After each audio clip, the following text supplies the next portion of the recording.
No, Were they in Chicago? They played the Pistons in Detroit. Bob, It was close. It was within the embarrassing. league. It was in the same conference, I think. It was an Eastern Conference matchup, Dave. Yeah, you tell me, whatever you want to do.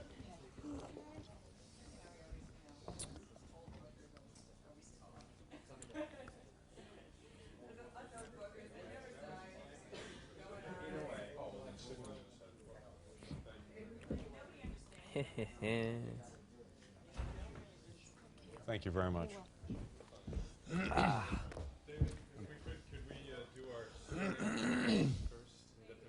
Do what, sir? The promos? Promos that air in his own show. I'll be staying up later with Bob Costas. They will be airing in your show. All right, we're doing some promos. Okay, very quiet, please. In 5, 4, 3, 2. All right, here's good news. Like you haven't seen enough of me already, I'll be staying up later with Bob Costas. Once more, Dave. Please clear the set. Well, that guy sounds no. cranky. In 5, 4, 3, 2. Hi, here's a good idea. I'll be staying up later with Bob Costas like you haven't seen enough of me already tonight. Okay. Once more, David, stand by.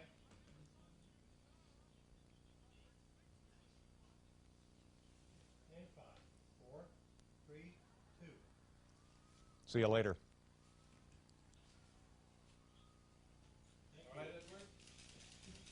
No photographers. You said no goddamn photographers. Clear this set. Oh, it's not really a photographer, it's Al. So did you go out with Inna instead after the show last night? Did I? Yikes. A nice overbite that Inna had. I didn't notice that. a I little overbite. thought had a very pleasant presence and nice legs. A good sport. Yeah, you know something's gone hideously wrong when you have to refer to someone as, geez, thanks for being such a good sport. You know there's been mayhem. No, you know something's hideously wrong when the guest list for a show is me first and then was, not was. Yeah. That's a little weak. 10 seconds. Whoa, wait a minute, 10 seconds. You can't take me by surprise. Jesus Christ, I hate this. Yeah, no, you don't. I do. I'm nervous as hell. Yeah, you are. Okay, no more pixies. All right. Oh, Pixies, boy, oh boy. Check the crew list. 10 seconds. In 5, 4, 3, 2. Oh, God. Thanks for staying up later. I'm Bob Costas. Hi, Bob. You're pretty nervous, right? This is unpleasant for me. Not because it's you, it's just unpleasant for me, as are most aspects of my life. Just generally speaking, you're a depressed and No, I wouldn't say confused depressed. man? I just think some people are born to not be as happy as other people. And, you know, like, up with people, those are really happy people. Mm-hmm. I am not that happy. New Christie minstrels, Yeah. sort of sister groups. Yeah, right. What's the happiest you ever are? That will happen when the tape stops rolling for this show. Well, let's see if we can speed it up. We would play it at a different speed and just get them the hell out of here in 5 or 6 minutes. It has nothing to do with you, by the way. Yes, it does. No, I'm it has taking nothing to personal do with offense. you. No, because I've liked you for a long time. I don't know why, but I'm just a little jumpy. Just a little jumpy today. Is there anything we can do to calm you down? Yeah. Oh, of course there is, but perhaps we should keep moving. I think we probably should. Does your mom still feel that what you do is just a few notches above carnival worker? Mom thinks I am with the circus. Mom has not seen the show, which is fine with me. Mom has a normal American life and doesn't stay up till 12:30, or in this case, even an hour later. So, you know, she calls from time to time to see how the receipts are doing and wants to know if we still work under the big top, you know. And so it's a little charade we both play. And once the circus gets in a guy's blood, it's not Oh, coming yeah, out. sawdust in the veins. Yeah. Yeah, yeah. But it's more like the good kind of cholesterol, so you don't really have to worry about it. Yeah. When you were a kid, what did your mom and dad want you to be? Out of the house, mostly. Yeah. I don't know. It was never discussed. We never had career day at the Letterman house. And I think, I don't know. It was never discussed. I had a lot of trouble in high school, and at one point they wanted to put me into a vocational training high school downtown where I would have been beaten up on a regular basis. And it was just never discussed. And then by the time I decided to move to California, my father had passed away, so there was one less person to break the news to. Yeah. So he missed something awful. So your parents provided a lot of guidance then in their own subtle way. No, I had a great life. I can't complain. I think that my nurturing years were as good as anybody's. But it's just that we did not begin a day with, well, what are you going to make of yourself? You know, that never came around. What kind of kid were you in high school? I was a young black boy. Oddly enough. Yeah, and sociologically speaking, it's still baffling people. I was you know, like I am now, except my clothes were not as expensive. and this is really a pricey ensemble. I like this. These are clothes that I like. Yeah. You never wear glasses on the air, but I never see you off the air without glasses. Yeah, no, it's a conceit to vanity. I don't know. I'm more comfortable with them, but I've gotten into the habit of not wearing them, so on the show I don't wear them. I just feel like one of these days I'll just start wearing them because I would really rather wear glasses. I think almost everyone looks better in glasses. Pretty much. Yeah. So when you're in high school, right? Yeah. How do you think the other kids regarded you? Everybody thinks that a guy who grows up to be a comedian was the class clown. Right. Not necessarily so, though, right? I don't think so.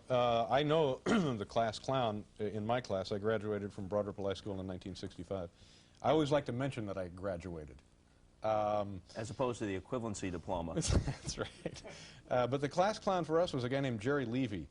Very, very funny, very demonstrative, very peculiar kid. And he and I would sit next to one another in almost every class because of the L-E in both of our names. Alphabetical order, Bob. And, and Jerry is the kind of guy who would do everything that you think of when you hear George Carlin describing the class clown. That was Jerry. You know, he would set his shoes on fire. He would make odd kind of bad digestive noises and was largely considered a loon. And then it was my goal or job in high school to help Jerry get through with his tests. He would copy all of my tests, and he would copy all of my homework and stuff. But he truly was the class clown. But essentially, I would have a great idea, and I would pass it on to Jerry. It would be something like, Jerry, pretend you're sick. You know, and then Jerry would work on that. And stick his finger down his throat, actually get sick. Yeah. And I don't know what became of him, but he was a great source of entertainment for all of us. How many of the kids you went to school with have written to you, called you, tried to rekindle friendships? None. Really? Is that true? Well, can you blame them? You know, what are we dealing with here? I tell you the truth. My sister still lives on Long Island, where I went to high school. Right. And she's always telling me about someone she bumps into at the bakery shop. Right. And the guy says, I loved your brother. Right. And I remember the guy, and he beat me up 3 or 4 times. He hated me. Yeah. I hear from people periodically, and sometimes they will stop in New York if they're here on business or traveling through or a matter of extradition or whatever. And it's always fun, but it's always, I'm a little nervous about it, as you can imagine, after not having seen some of these people for 10, 15, 20 years. But I don't get a steady stream of, do you remember me? I'm the fat guy who used to sit next to you and Jerry Levy. I don't get a lot of that. When you were growing up... And I'd like to keep it that way. Not after tonight. When you were growing up in Indianapolis, did you want to be a comic or just somebody on TV? Just somebody on whatever? TV. Just somebody on TV. And that's what I am. Like a I'm carpet just salesman? Somebody on TV. I was always fascinated by the notion of radio and television. And in those days, it was a mystery how you got from being a guy, a man, or a woman to being a man or a woman on TV. How did you do that? And not many people did it. And now, of course, it's the easiest thing in the world. I mean, everybody knows how to get on TV. And, well, look at the Channel 7 Eyewitness News team. There, I rest my case. Anybody can get on TV. Sam Champion doing the weather. This means a lot, by the way, to people in Des Moines. It doesn't need to mean anything to the people in Des Moines. All they need to know is there is a guy here in New York City who is the best-looking male human on the planet named Sam Champion doing the weather. There's a guy on Channel 2 doing the sports named Rock Rote. There you go. There you go. Exactly. And you know, you look back at guys like Edward R. Murrow. You know, that's not exactly Sam Champion. You know, Billy Excitement with the news. So it's I think it's gone downhill. I forgot the question. So did I. But you started out, speaking of being on a news team, you were a weatherman, right? I was the second-string weatherman on a news team. I did the weekend weather. So a heartbeat away from being the regular weatherman. That's right. And boy, we had some scares. And that's what I did. I got to learn all about TV actually working at a TV station in Indianapolis when I started working there when I was like 20. When I was in college, I had the summer job as the relief announcer. And then gradually, they could not control this. People would have to go on vacation, and I'd be penciled in to do like the weather or the morning news or any number of things. And I was able to, I held that job for like 5 or 6 years and learned virtually everything. And as you know, once you learn about television, I mean, it doesn't really change at any level. The money, if you're doing it properly, the money gets a little bigger, but the techniques and so forth are pretty much rudimentary. And it was great. It was great fun for me. Did you take the meteorological aspects of the job seriously? Well, you know, no, I didn't, but in Indiana and most places around the country, there is a segment of the population who do take them seriously. And I used to me, the wind chill factor was, who cares?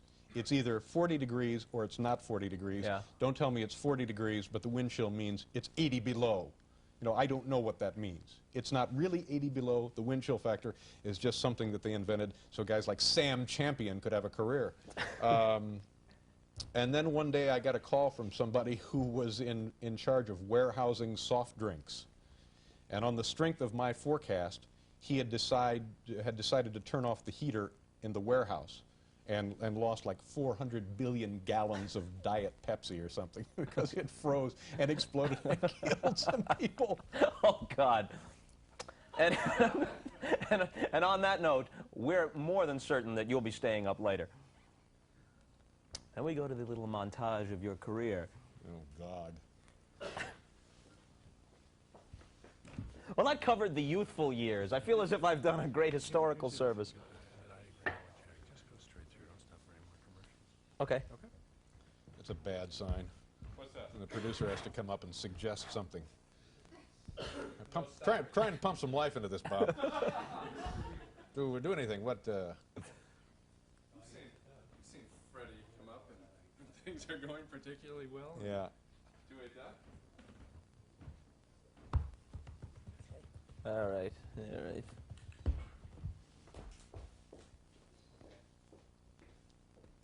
Do we have any stuff of, is there any stuff existing of you doing the weather?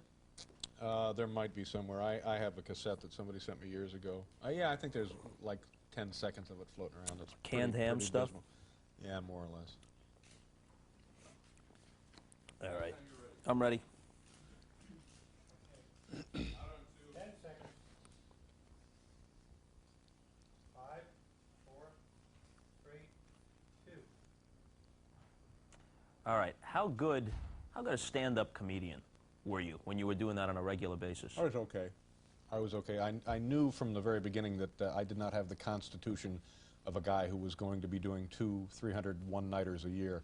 That's very difficult work because you're in different places, different parts of the country, different physical setups, and it's very, very difficult. So I could do it, and it was something that I knew I had to learn how to do, and I did okay with it. I got on The Tonight Show. I got a job with a show that Mary Tyler Moore was doing. So it served me pretty well, but then I knew that people really weren't interested in seeing me for any length of time if they were paying like 20, 30 bucks a ticket. I didn't really have, you know, if you're going to go see a stand-up comedian, go see Gallagher, you know, because then you're going to get exploding fruit and you're going to get lasers and you're going to get dwarves and the stage is going to be messy and you're going to be covered with slop and you'll get your money's worth. A full entertainment experience. Full, yeah.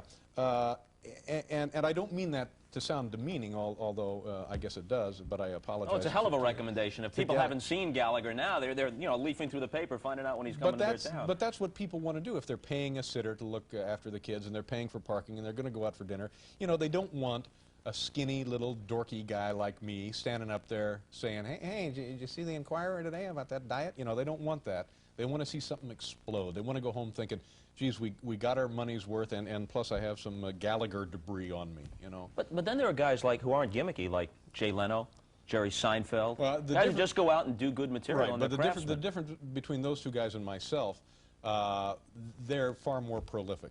These guys early on made a commitment to this, and they're very bright and very, very funny, and know that they're good enough to be really, really successful at it. I kind of came into it backwards. I had the television background first, and knew that if I wanted to get anywhere with that, I needed something else. But the difference between the two gentlemen you mentioned and myself is they can continue to turn out really, really solid material. And my standard response to a club owner when I would work someplace, the guy would say, "We'd like you to do 40 minutes." And I would say, well, "What about 38?" You know, I just shave any time off I could. And usually that was the audience response as well. Did you have an idea in your head, some vague idea about what it was you did best? And I still don't. You I'm know, good with my hands. sort of woodworking, Yeah, like yeah, shop class. Sure. Making tire irons and little stools. I don't know. I don't know. No, I never had a... I knew that I just wanted to be in television or even radio, and that's what I enjoyed doing the most. When you got the morning show on NBC that Right. wound up being canceled, you were doing a lot of the same sort of thing that eventually was very successful in late night, and for reasons that probably had to do more with the time slot than your performance, the show failed. Did that make you think that maybe you couldn't do it? Did you come into the late night thing with a lot of anxiety? I'm sorry, I wasn't listening. Good. Nor were most of the people out there. No, it was the morning Well, show. let me make it more direct, and that way your mind won't wander. Coming off screwing up on the morning, did you think you sucked and you'd just go down the drain the late night? Yeah, well, yeah, I mean, any time in show business, television and so forth, you don't know. Your one shot may be it. So after the morning show was canceled, I really didn't know, and it was a great period of anxiety for me. And fortunately, I was very, very lucky. I have been as lucky as anybody can get in show business and television because I got another chance. And the morning show was largely kind of an on-the-air audition because we had many obstacles to overcome, not the least of which was the time period, as you suggested, but a lot of stuff. We came to New York ready to do that show thinking we had all of the answers, and like Tuesday, after we had gone on the air, we realized we didn't have hardly a clue. So it was, if anybody had watched the show from the first day to the day we were canceled, and I find that hard to believe, that they could do that, I think they would have seen a really strange kind of experimental evolution that might have been in some respect pleasing and in some respect disgusting or embarrassing. But after it folded, I was worried that I'd never get another shot. Although that show represented the first time anybody recognized the comedic genius of Edwin Newman. Ed Newman was great. I can remember it was Fred Silverman's dream to put together a family of people on the show, and we got Ed Newman as our newsman. And I had never met him before.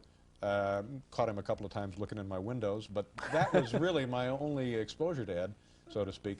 And he came on. And Interesting choice of words in that scenario. He was and still is a very bright man, a very witty man, and I think in that context, as limited as the exposure was, the people in the studio audience felt a real warmth and took quite a liking to the guy, and he was always a plus for us when the list of pluses was pretty short. Talking about time slots, could your show move an hour earlier? Could your show move into the night show slot and be successful? Okay, so you're talking about at 11:30 have two shows simultaneously? It would be Yeah. our show and the Tonight Show? I don't know, I don't know, Bob. I guess they have the technology is now. there, yeah. They have the split screen technology. I don't Why know. not? Give it a shot. I don't have all the answers. Why not? I don't know. This is a question that people pose from time to time. You never know. I mean, I think if this show were to move to an earlier time period, you just have to start, playing with it and see what worked and what didn't work and throw out the stuff that worked and keep the stuff that didn't work, or however that happens. But would you I be just willing, don't know. Would you be willing to do that? You might have to modify what you do so much in order to expand the audience or appeal to, to the wider group that doesn't watch you now that you might wind up doing something different. Oh, sure. I think that, sure, it would be a desire of mine, and I think the people that we've been working with, and we've been really fortunate in that we've had a lot of really good people with us, and the turnover is, well, not what it is on this show. So we've been really lucky in that sense, and I think everybody would see that as an interesting challenge, and also maybe more than that, I think we'd all just kind of like to be considered for that position. We're not saying give it to us, but just, we'd like to be on the list of people who might be in contention. You talk to Carson at all beyond when you're on his program? I've talked to him a few times. I have talked to him a few times, and it's one of the strangest, most nerve-wracking experiences of my life, because you pick up the phone and it's Johnny Carson, and you think, no, it's not really Johnny Carson. It's somebody doing Johnny Carson. And I've actually been to his house a few times. And What's the furniture like? It's beautiful. It's a lot like this. It's you know, here's it's like suddenly, you know, you pull out a $5 bill, and who's on the $5 bill? Lincoln, is that who it is? Yeah. It's been so long since I've seen a 5. And so you see him. He's there on the 5. You see him day in and day out and day in and day out, and you grow up with him, and he's always there. Well, for me, Carson was like that. In addition to being really important to my career and also to the careers of anybody in comedy, and then suddenly you see him face to face, and it's like, oh my God, it's the guy on the $5 bill. It's the guy you see on the Tonight Show every night. It's Johnny Carson, and I've never been able to feel comfortable with the man. He's been very gracious to me, very nice. We even played tennis one day at his home. Well, you ought to see this place. It's more like an Olympic venue than a home, really. But I don't think that I could spend every minute of my life from now on with Johnny Carson. I don't think I would ever get over that sense of awe. I mean, if you look at what the guy's accomplished just in sheer time that he's put in, and not just put in, he's dominated for a quarter of a century. And we've been on the air 7 years. And if that stands by itself, it looks pretty impressive. You put it next to Carson's record, it's spit on the windshield. Or something like that. Yeah. You know, Yeah. there are a lot of young comedians that feel pretty much the same way now about you that your generation growing up felt about Carson. They're going to look to you for some kind of stamp of approval. There are Yeah. people that might work on your show, might not on Carson, so the ultimate stamp of approval is to come on your show and hope that you like them. Yeah, let me just say a word here about young comedians. We don't need any more. There should be some kind of a cutoff. There should be like a moratorium for 10 years. Don't go into comedy. I don't want to be bothered by these guys. I don't want to see them around. I don't want to worry about somebody breathing down my neck. I want like 10 years of free, breezing, easy sailing. So it's a generous attitude, a man who remembers his roots and doesn't turn his back on them. That's right. That's right. I think Sophocles said it best when he said, "Screw them." No, it's just that in comedy, like everything else, there are a lot of people doing it, and only a handful that are really very good. And I think that that's just, you know, the way of life. Is it hard for you if someone you worked with at the Comedy Store or the Improv calls you or calls your agent and says, hey, I was friends with Dave, I want a shot, and your best professional judgment is, you can't do it? Well, it has happened, and I guess it happens to everybody who has a television outlet. I guess it's happened here. It happens everywhere. No, people are doing me a favor when they come on here. I'm not doing them a favor by inviting them. Well, I think you take a look at it, and if in fact you were friends with the person, you give them a shot. And then after that, they're on their own. And when we have comics on the show, we're looking for somebody to blow the roof off the place, because Lord knows I can't do it. So we're looking for a guy to come on and just, boom, just electrify the crowd so people think, we saw the greatest new comedian last night on Wherever You See Him. That's what we're looking for. And so you bring your friends in, and if they can do it, great. That makes everything solid. If they can't do it, you know, it might be a while before they came back. And it's very difficult, and I always feel sad. It makes me sad, but it's, again, I think if you give them one shot, then the rest is up to them. Who haven't you had on the show? Not necessarily comics. Who you'd like to have? Well, that's one of those questions that seems like it would be easy to answer, and it's not. We've had pretty much everybody that you ever would hope to have on. You know, there are a few that you're never going to get, but it's not like we're really pining away to have a particular guest because we think, oh, this will be wonderful. It's usually a guest that you have no expectation from that comes on and proves to be a real delight. Like who? The guy who keeps coming to my mind as probably a real all-purpose guest is Art Donovan. Not because he's a big kind of goofy-looking guy, which of course he is. It's just that he will sit down and talk about anything with a great deal of enthusiasm. He's colorful, he's demonstrative, and you can talk to him about anything and get some energy out of him. So when you come across a guy like that, you know that you've got something pretty special. Who came out there and you said, we wanted to get this guy or this woman, this is going to be great, and they just stunk?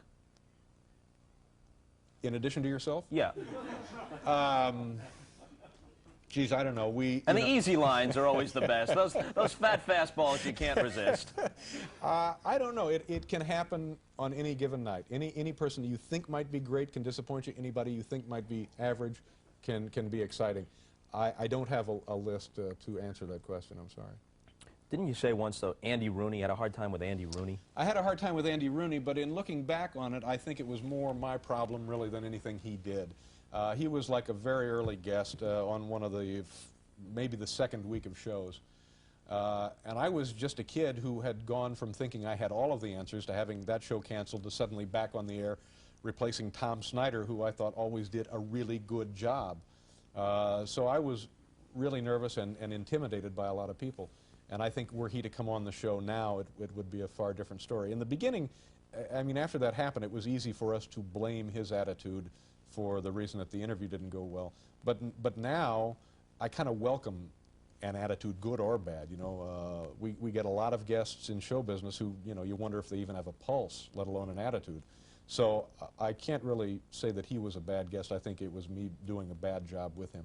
So if a Shirley MacLaine or a Cher clearly is annoyed with you, is Yeah. part of you saying, oh, geez, I don't want someone not to like me, but another part saying, this is good TV? Well, I don't know if I would ever be silly enough to say it's good TV, although you had no trouble saying it. Yeah, I get a little annoyed, but I would take that any day over a guy, a man or a woman who feels like the purpose of his or her appearance is to, you know, like we're putting him in the Hall of Fame, like it's an homage to this person. Yeah, I would much rather have Shirley MacLaine or Cher or somebody come on a little feisty, you know, because then it's a departure from the, I hear your new movie is sensational, and I think it's great that you were an elephant girl in a previous life, you know, good gig, you know, that kind of stuff. So I would take that. Sure. Shirley was an elephant girl in a previous life, yeah, right? and a damn good one. Yeah.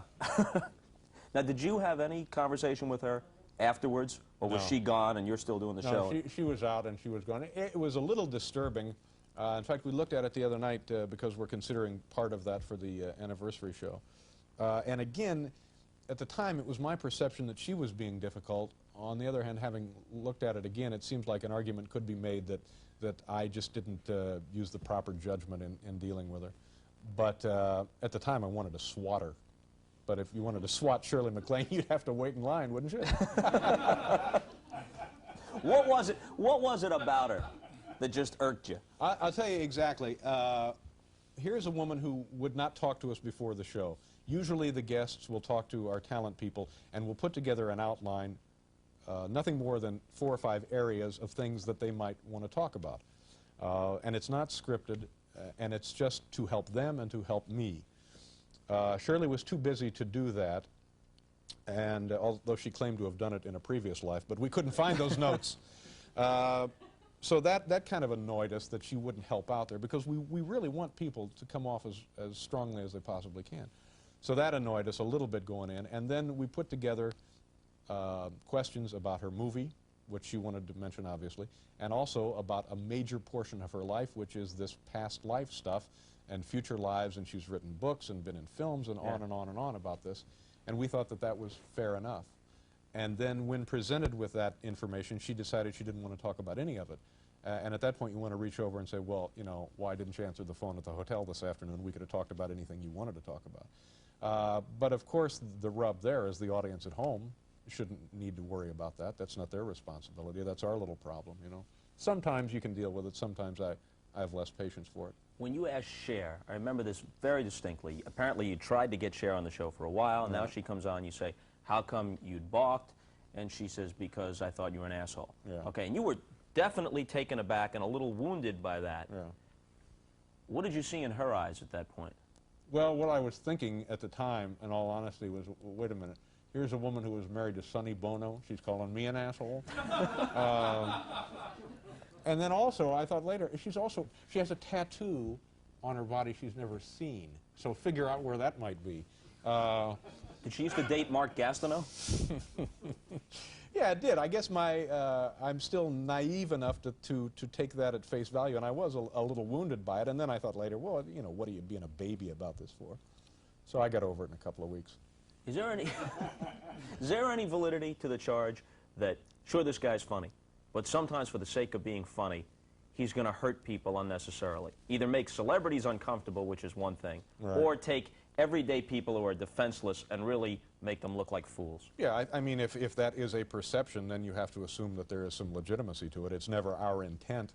And my reaction, and I think the reaction of most people who are trying to do a comedy show, is if you see an opportunity to make a joke, well, you know, use your judgment, follow your instincts and do it. And sometimes, and I guess with my particular demeanor or personality, people look like that looks to people like I'm picking on them or making fun of them. And especially in the beginning, I got a lot of heat for that. And it bothered me because it sure was not my purpose to get a show so I could make people feel uncomfortable.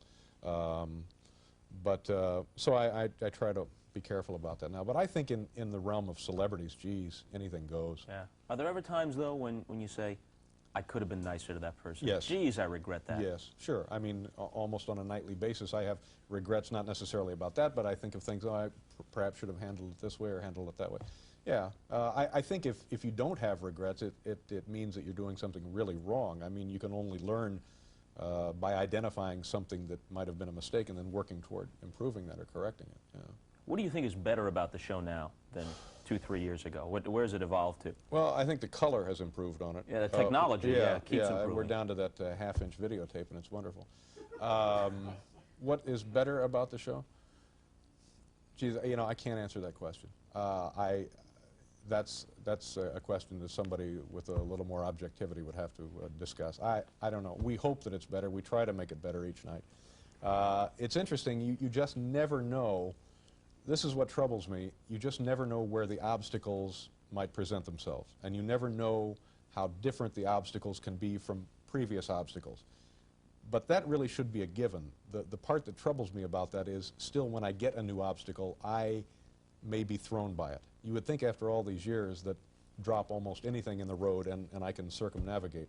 But I'm still amazed that stuff just drops out of the sky and brings things to a screeching halt. But you have the kind of feel on the show where if everything really goes wrong, it sort of fits in.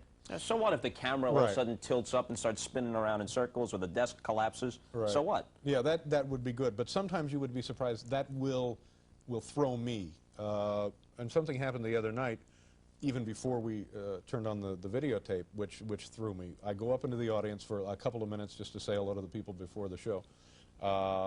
And I always do that just so I can kind of feel, are they happy, are they depressed, are they hurried to get home? Yeah. In a hurry to get home, are they up, are they down? Just a minute before they rolled the tape, I see a woman in the audience with binoculars looking at me, and I thought, this is unusual. I haven't seen this in 7 years. And I said, excuse me, ma'am, you're not a sniper, are you? A small laugh from the audience, and she said, no, I have a disability. Still thinking that this was a line to pursue, I said, what is it, you're nearsighted? And she says, no, I'm blind. Please don't make fun of my disability. I have to live with it. And now, ladies and gentlemen, the comedy star of our show, ba-boom! She said it just like that? Just like that. Please don't make fun of my disability? Please don't make fun of my disability. And rightly so.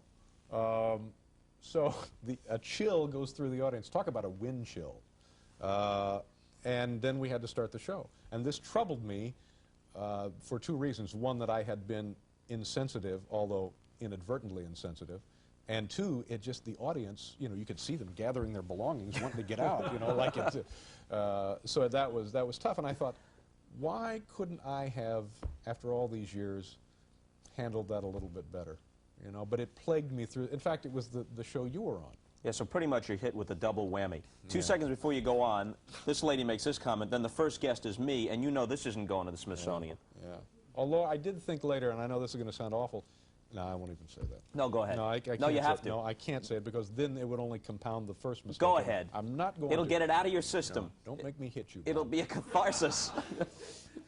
Has anybody ever tried to hit you? When you go out there, let's say you're Mr. Curious, you're on the street, and you just want to look inside somebody's briefcase. Anybody ever haul off and pop you? I have been punched a couple of times in the office, which I find really discouraging. The only time that I felt that I was in... I've seen a look in people's eyes where I thought maybe they wanted to punch me. One was Oliver Reed. Is that the guy? Yeah. He was, I hope it was Oliver Reed. He was goofy. I think it was Willis Reed, wasn't it? And the other one was a guy named Crispin Glover, who they both had that look in their eyes like, you know, the circuits have shut down. I'm going to do something now that will require a lot of therapy. And I thought I was going to get it both times. How about when Jane Seymour came on? Remember that time? Jane Seymour is the paragon of gracious living, and she's going to show you her book of old country homes and how you prepare a nice breakfast when you live in a castle that costs $13 million. And you weren't up for that, and she wasn't able to return service either. Well, that was, I think, again, our mistake, because that's the kind of thing, although unspoken, there's no real policy about it, we sort of would like to get away from. That's fine. She's a wonderful woman, a very nice lady, and if she wants to write a book and show you photos of how glamorous her life is, that's just great. You know, more power to her. But I just, you know, I don't know. I'm not fascinated by ways that she makes her life more glamorous. I don't really care. You know, I hope the book was a huge success, but so from that standpoint, I think it was probably, again, our mistake for having her on. Who's come on the show where you just felt an almost childlike awe about the person? I see that sometimes with you and athletes. Yeah, sometimes, especially if it's a guy that an athlete that I grew up kind of admiring. Childlike awe, you know, I never had that even when I was a child, so I don't know that it would be applicable here. But sometimes I tell you the most interesting thing I've ever seen on the show. We had was it Gaylord Perry? Yeah, spitball guy. Who's the big knuckleballer? Oh, Phil Necro. Phil Necro, yeah. Right. We've had both of them on the show, as a matter of fact. Phil Necro was on and was going to demonstrate to me the knuckleball. Not so much how to throw it, because I've heard guys explain how to throw it for years and never felt like it's anything I could do. So Phil was going to throw one to me. And so I back off about 40 feet in the studio, and I have a catcher's glove. And Phil winds up and throws me like a half-speed knuckleball. And I was stunned because it literally, without any visible rotation, was being propelled forward. And it just kind of dropped into the mitt and became tough to handle, or tough for me at any rate. But I thought, it was like looking at a magic trick. Yeah. There was no spin on the ball, and I thought, geez, if he can do this half speed and at 40 feet in the studio. So that really impressed me. It's pathetic that impressed me. That's an interesting choice. Of all the things that have happened on the show, well, Phil Necro's knuckler. Yeah. Well, I mean, I don't think that you would ever, or the average person would ever be in that position to see truly the dramatic effect of what that is. What makes Terry Garr a good guest? Because she finds me really annoying. And No, she doesn't. She's crazy about you. Well, I don't know about that. I think that Terry Garr is money in the bank almost in any format. I enjoy her acting. I think she's a great actress, and I think she's very, very funny as a person and as a personality. And she seems to understand what people are looking for in a talk show guest. I couldn't be fonder of her. Who found Larry Bud Melman? When we started the show, we hired a couple of writers who had done a student film, I believe at NYU, and they had found him, and I'm not sure where. They had put him into their student project and showed us these films, and we kind of liked his presence. And we started using him on a real regular basis very early on. How much of what's going on does he understand? Well, I think you can't really safely apply the phrase, what's going on, to Larry. There's nothing going on. Didn't Larry there. used to spend a lot of time with Marvin Gaye before Marvin tragically passed on? God. He's an interesting man, a very interesting man, and again has a presence almost regardless of what he does or what we ask him to do, that people seem drawn to or enjoy or like about. I mean, they find him very likable. And I don't know what it is. He's very interesting to be around and a very nice guy and had a rather interesting life. In what way? In ways that I really would feel uncomfortable discussing without him being here. He was raised by poodles, I'll give you that. In the wild. The wilds of Beverly Hills. Are the worst ones. We had an idea to send Larry on I guess the idea was originally, are we about out of time, by the way? We're just going. We're just going. Are you getting bored now, Dave? No, I'm just tired of hearing myself talk. America clamors for this. I find that difficult to believe. We were going to send him across country on a bus or something. And then Steve O'Donnell, our head writer, said, why don't we send him to South America, like a Pan-American goodwill tour, and he would phone in various reports. And we all thought that this was a lovely idea, because there would be Larry down there, maybe with a phone report 2 or 3 times a week, and just see how he was responding to various cultural influences. And the thing just from the very beginning was a debacle. They left on a Friday night and in a big mobile home with a plywood sign affixed to the side of the mobile home, and they're blowing down the New Jersey Turnpike at about 60. And aerodynamics being what they are, this huge plywood sign is wrested from the side of the vehicle and goes sailing through the night down the highway behind them. They pulled over and phoned the show and said, we think we may have decapitated some people. This is like 45 minutes into his Pan-American Goodwill tour. And nothing ruins Goodwill like highway mayhem. Yeah. You know? And a few deaths early establish a tone that's hard to overcome. It really is. It stays on your record. And then from that, it just got to be, it was silly. It was like Larry thought that the purpose of this trip was a vacation for him, and would we please stop bothering him? and it gradually, I mean, you could almost You were pulling him out of the lounge. He was there with babes and stuff. And not, well, we could have lived with that, but it was. We would talk to Larry on the phone, and it would be like insurgents had burst into his hotel room and clubbed him to near death. I mean, he just had no spirit, no enthusiasm, no energy. And you'd say, Larry, it's a show. Just for 8 seconds on the phone, pick it up a little bit. No, and every time we called him, he wanted to come home. I think his finest moment, outside of when he portrayed the late, great Roy Orbison, which was truly shocking. I think he did a very nice job. Incredible, of that. Yeah. incredible, Yeah. and really nice effect delivering the line, mercy.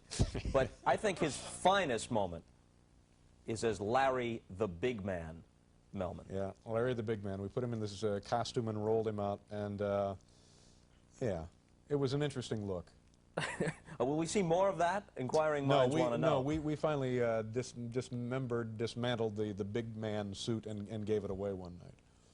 We try and turn things over fairly frequently. This is important to me. Yeah. What's happened to Arnie Barnes? How come you don't call him in Omaha Oh, anymore? geez, you know, I hadn't thought about Arnie Barnes. Arnie Barnes, I'm not even sure how we came across him, but he was a guy, I think we just got out of the white pages for the Omaha telephone directory, and we would chat with Arnie a couple of times a week. Arnie was great. To me, that's, I think if you wanted to try and describe or document sort of the feeling that we've all been looking for in putting together a show like this, that would be an important piece of it. Get a guy in Omaha who's never been on television, knows nothing about television. Works in a meatpacking plant. That's right, worked in a meatpacking plant, 19, 20 years old, very nice guy, and put him on the air. And again, people, I think, were taken by that. I don't want to engage here in a lot of needless self-flattery, but I think that people sort of like that, and that kind of thing is what pleases us when we can accomplish it. I thought your writers or you captured him perfectly when you had the list of the differences between Arnie Barnes and the average American. Average American's favorite quotation, give me liberty or give me death. And Arnie Barnes was something like, don't let your meat loaf or whatever. Right. That's right. I'm at a real disadvantage here, Bob, because I don't watch the show.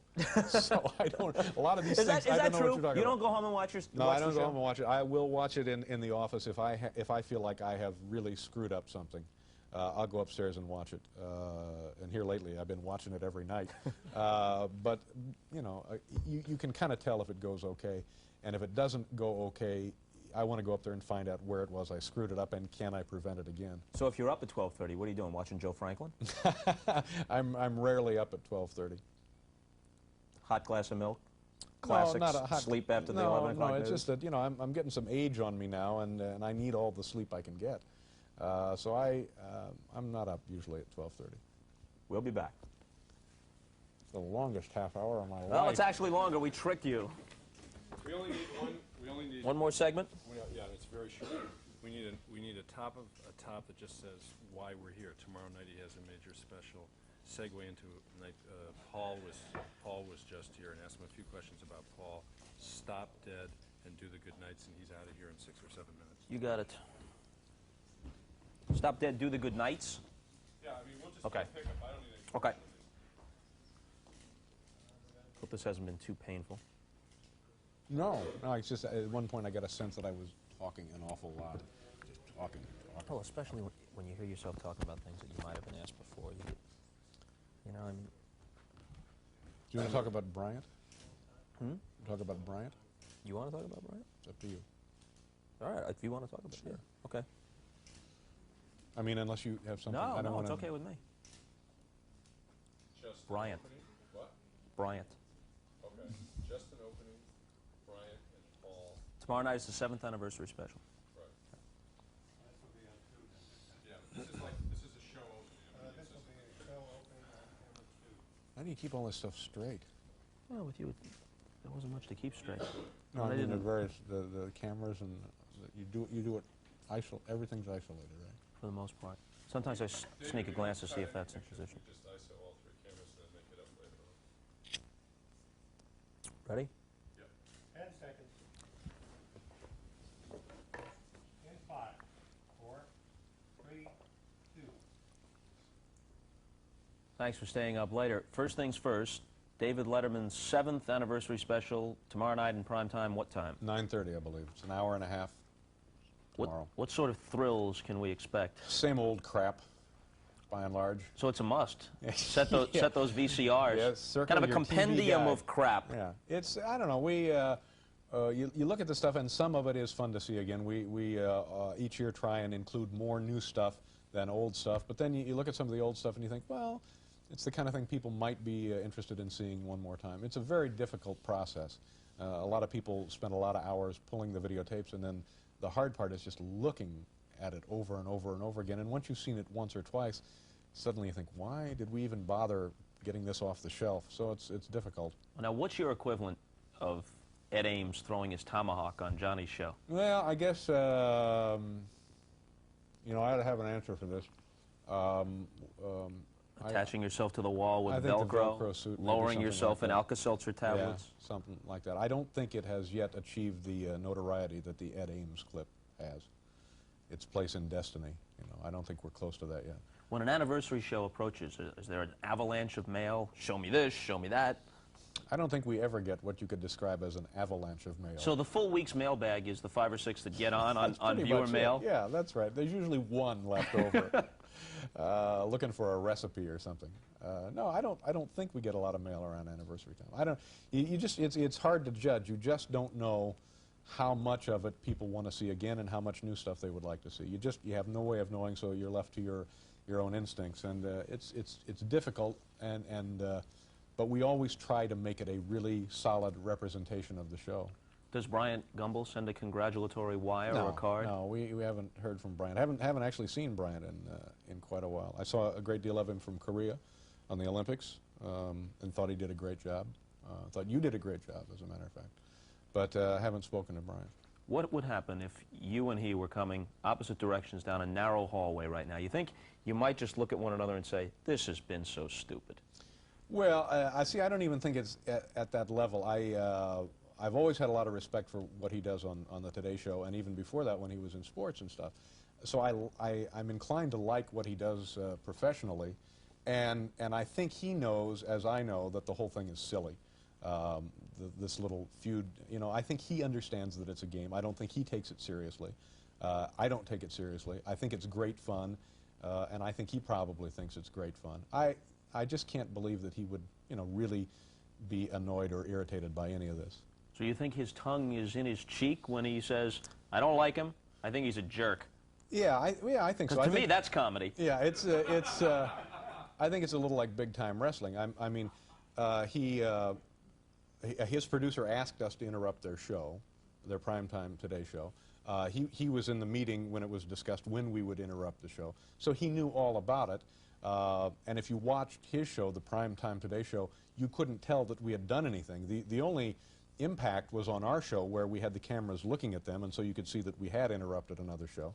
So he knew all about it, and the damage to his show was minimal, and what we interrupted there was a rather sacred interview with Don Johnson and Philip Michael whomever. So, yeah. And it's been so many years that I have to believe that if he were taking all of this seriously, that would suggest a pretty silly man. And I don't think he is a silly man. So can we look forward to something like that moment when Sinatra, I guess it was, brought Martin and Lewis together, and your eyes meet across a stage in some magic television moment, and you embrace, and all of America feels this sense of relief and a great warm glow? Yeah, I mean, if that's what you're interested, Bob, seeing me and Bryant embrace, sure, I think we can arrange that. Would you like to do it right here on this program? I'll do it anywhere. Could that be arranged? I mean, I think it's been a great deal of fun. I think he knows it's been a great deal of fun. And I don't care if there is ever any kind of public settling of this or private settling of this. I know he's not taking it seriously, and I certainly don't take it seriously. Speaking of great moments on television, what's your idea of good TV?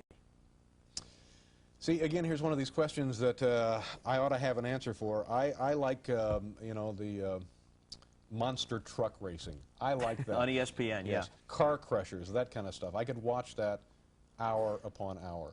I think that's what television is. That's what television ought to be. We're Americans. We want it. We love it. We can't live without it.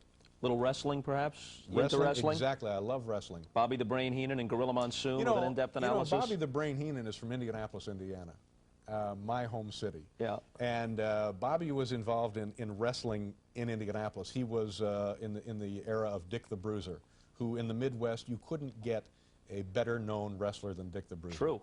You knew him, I guess, from in St. Missouri. Louis. Yeah. Yep. And we would go to the matches periodically. They'd always have a big Thanksgiving card. That's the kind of thing you want to top off Sure. a family day. Some turkey and cranberries, and then let's go watch the Iron Sheik decapitate Hulk Hogan. Real Currier and Ives kind of stuff. And we would go to these things, and Bobby the Brain, even then, I thought it was a real touch of kind of genius. I mean, he was from Indianapolis.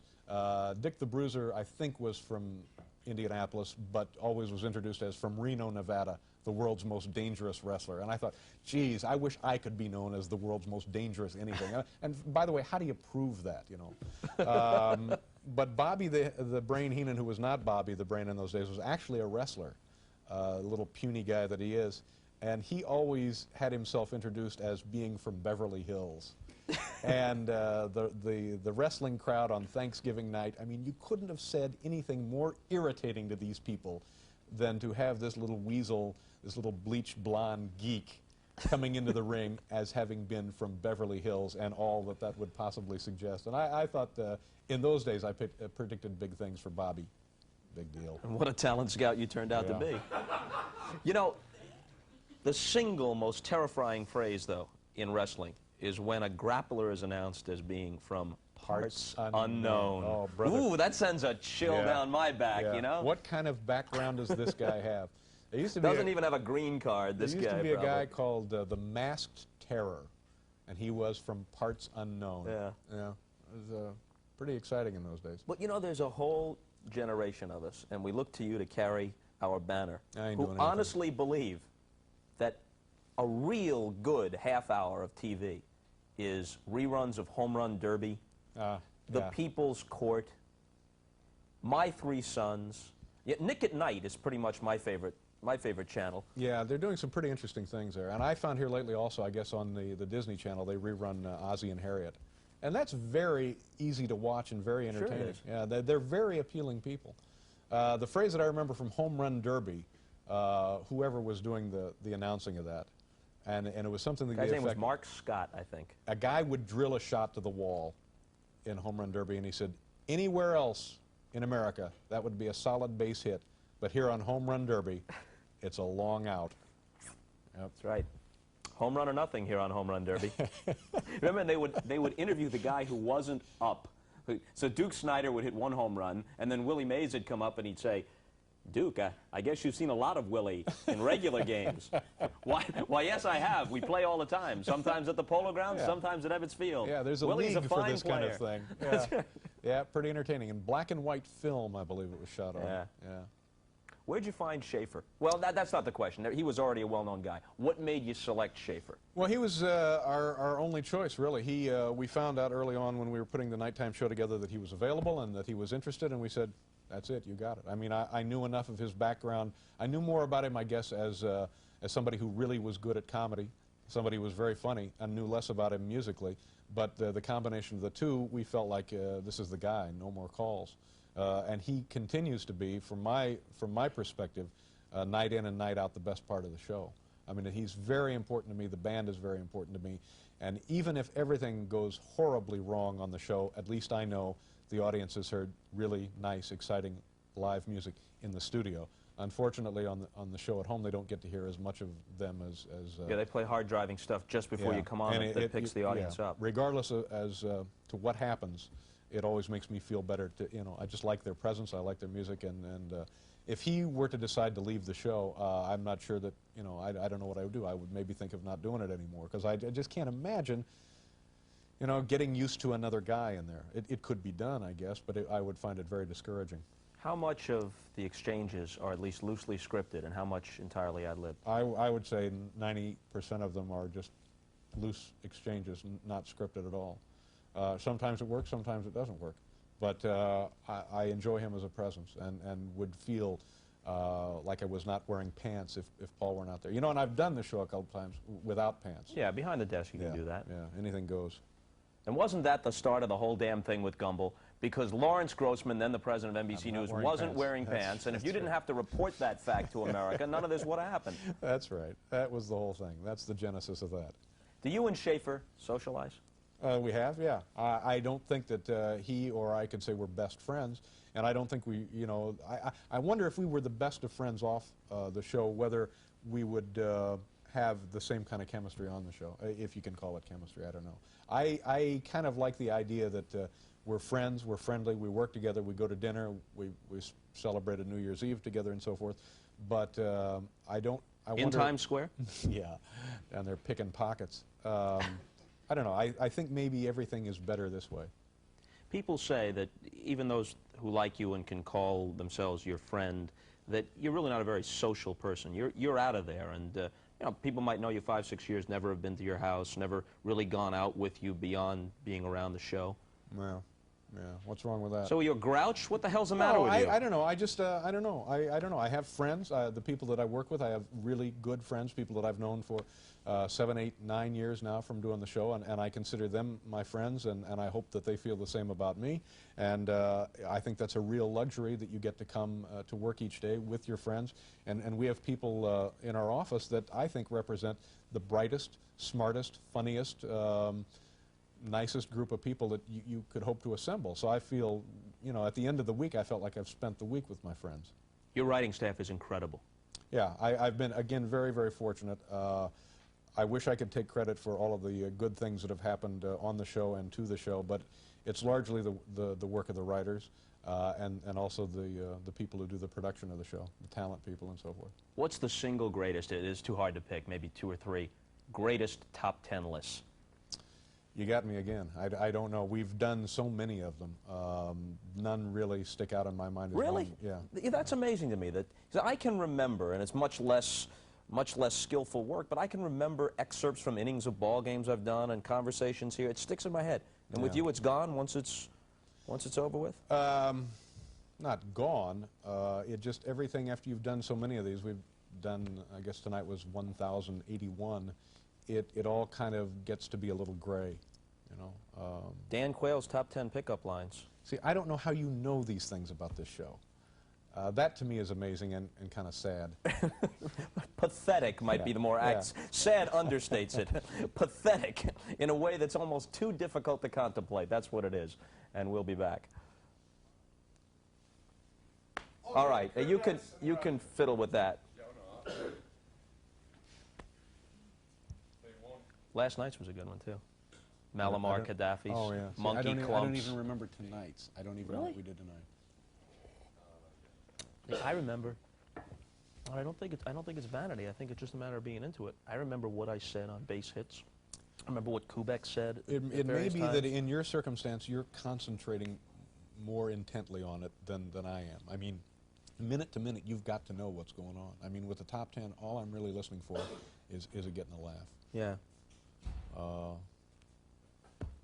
Am I mistaken, or does Jeff Martin disproportionately write those things? The top 10 lists? Those are done by committee. Because I sort of sense him in a lot of them. I think that if you knew the other guys also, you could sense their presence in them too. It's done every afternoon in the conference room, and they, you know, it's a toss-up. They throw up, it's a jump ball, and everybody works on it. Yeah. All right, now what do you want to do on the closing here? Well, let's do the good night, thanking him and saying tomorrow night, the special one, 9:30. Right. Is this a Thursday night? Oh, cheers. This is a Wednesday night. His special there's on Thursday night. Okay.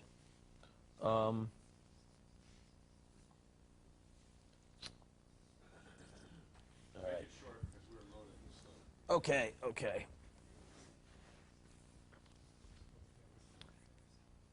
9:30 after Cheers? Yes. It's an hour and a half, right? Right. 5, 4, 3, 2.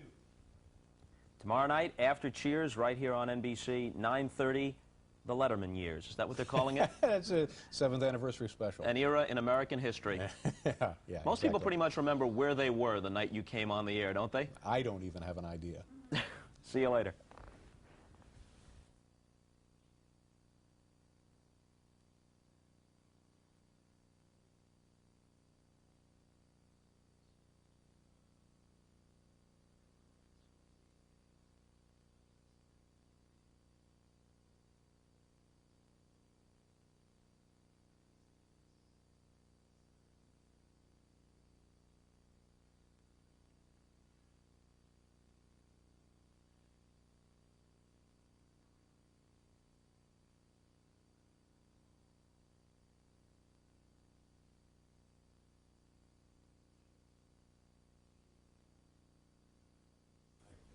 Quick count.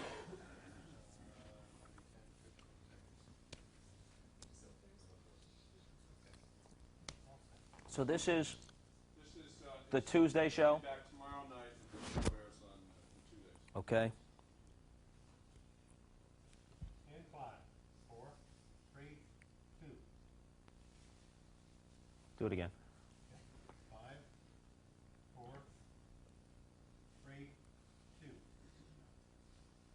The man is just too fascinating. He has to come back tomorrow for a second installment. And a reminder, the 7th anniversary Letterman special is Thursday night after Cheers, 9:30 here on NBC. You getting the 7-year itch? No. Still having a pretty good time. I'd like to get out of here, though. No chance. Tomorrow. See you later.